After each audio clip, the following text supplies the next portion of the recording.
O eto guys, nandito na naman tayo ha. At eto, basahin na naman natin itong bagong statement ni Inday Sayad. Sa ika-day 4 ng impeachment trial ha. Sige, pag-usapan natin to at may sinabi rin ang ating puting kabayo kung bakit itong si Inday Sayad ay na bad trip. Pero sige ha. Okay, basahin muna natin ang sabi niya rito ha. Mga kababayan, on day 4 of the impeachment trial, the country witnessed what I have been saying all along. The complaint is not supported by evidence. Wow! ano pala yung video? What the heck? Sira ulo talaga no? Repeatedly claiming that there were threats when none existed. Sira ulo na talaga, di ba? Hindi pala threat at hindi pala existing yung video. Oh, kaya siguro na bato ng laptop itong sinarbasa. At saka kasi ipinalabas-labas ang video. Di ba? Sinabi nang dapat di nilabas kasi nga hindi existing eh. Di ba? Ang sabi rito, inventing an assassin where there was none. And fabricating evidence to support those claims does not transform fiction into fact. Wow! Instead, such actions undermine the integrity of public institution, erode public trust, waste public resources, and corrupt the search for truth. An impeachment proceeding should be grounded in credible evidence, not speculations, manufactured narratives, or unsupported allegations. The rule of law depends on facts and not fictions. Wow! Ang masasabi ko sa sinabing ito ni Inday Sayad, sira na ang ulo mo. Matagal namang sira na ang ulo mo. Unang-una, sasabihin mo walang ebidensya. Ano pala yung video? Ano yung multo? Diba? Ang tanga mo naman, tapos sasabihin mo, walang ebidensya. No? Ito, nag-e-erode na raw ang public trust. Talaga, nag-e-erode talaga ang public trust sa'yo. Tatanga-tanga ka kasi. Tapos tatanggi ka pa, ha? Wala kang pagtanggi yung iyong mga lawyer na hindi totoo yung video. Ano pala yung video? Hindi ba ebidensya yun? Kaya nga yun ang pinaka-ebidensya, sasabihin mo walang ebidensya. Tapos sasabihin mo wala namang maipakitang assassin. Bakit? Ang usapan ba ay nasa assassin? Kayo lang ang nagpalabas ng mga usapin na assassin na yan. No? Yung assassin, hindi naman talaga yan ang tunay na topic. Ang topic nito, ikaw ba ay nagbanta or hindi? Diba? Yun nga ang sinasabi ni Tito Sen eh. Teka lang, punta lang muna tayo, doon tayo sa betrayal of public trust. Ikaw ba ay may ginawang grave threat o wala? Ikaw ba ay nagsalita o hindi? Tapos kayo, papasinungalingan mo, hindi daw ebidensya. Sadya ka lang bobo, Inday Sayad. Diba? Tatanga-tanga ka lang. Ngayon, ito ang totoo. Ang problema kasi, hindi kayo naka-score sa ika-day 4. Kaya ikaw ay nanggigigil, nagagalit ka dito sa iyong mga abogado. Ang sabi nga ng ating puting kabayo, ikaw daw ay gigil na gigil kasi, yun nga, kung alam mo rin lang daw na ikakancel naman pala yung kay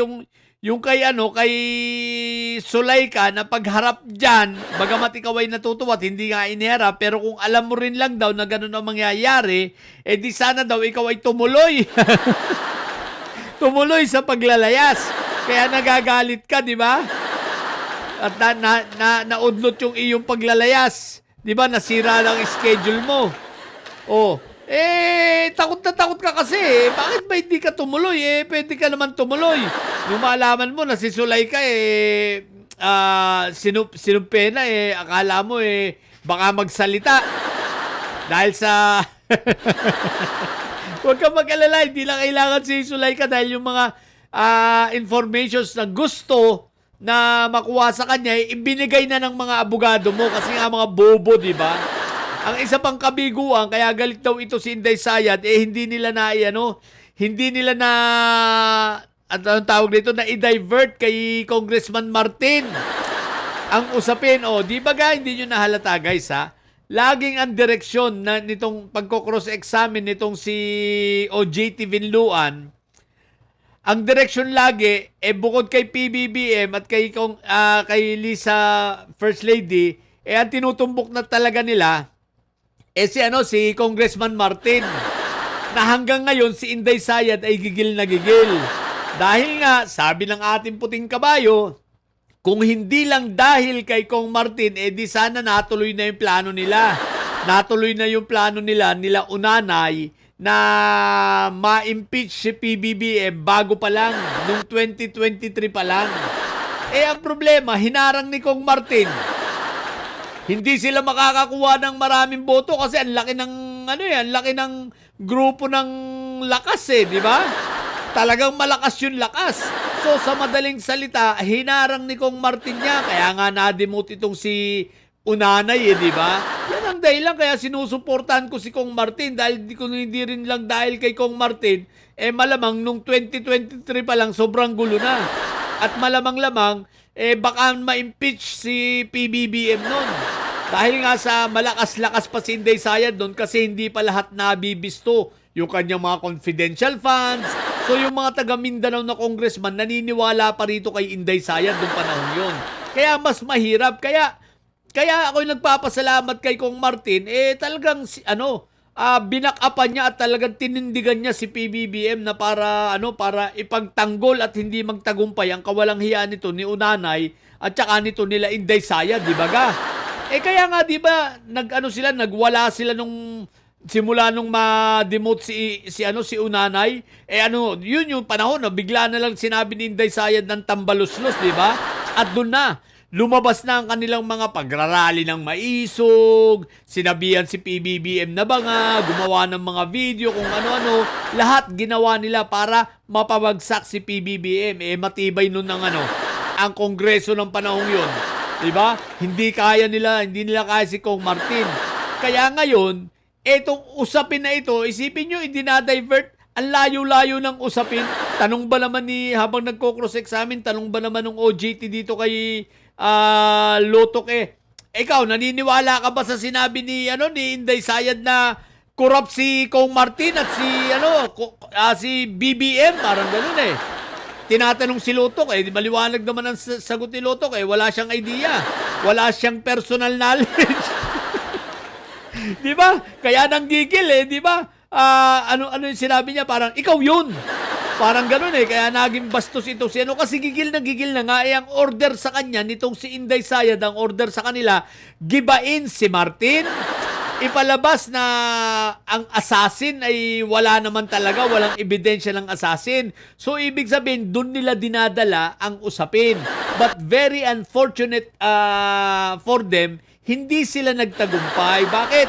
Bright si Lotok Bright yung witness, bright pa yung mga lawyers. At higit sa lahat, alam nila kung ano ang totoo. Mahirap mo talagang salagin kapag ang mga totoo, ng mga kasinungalingan. So kaya itong si Inday Sayad ay gigil na gigil. Kaya ang ginawa niya, naglabas na lang siya ng statement na ganito sa ika-4th day kasi bigo sila. Hindi sila nagtagumpay.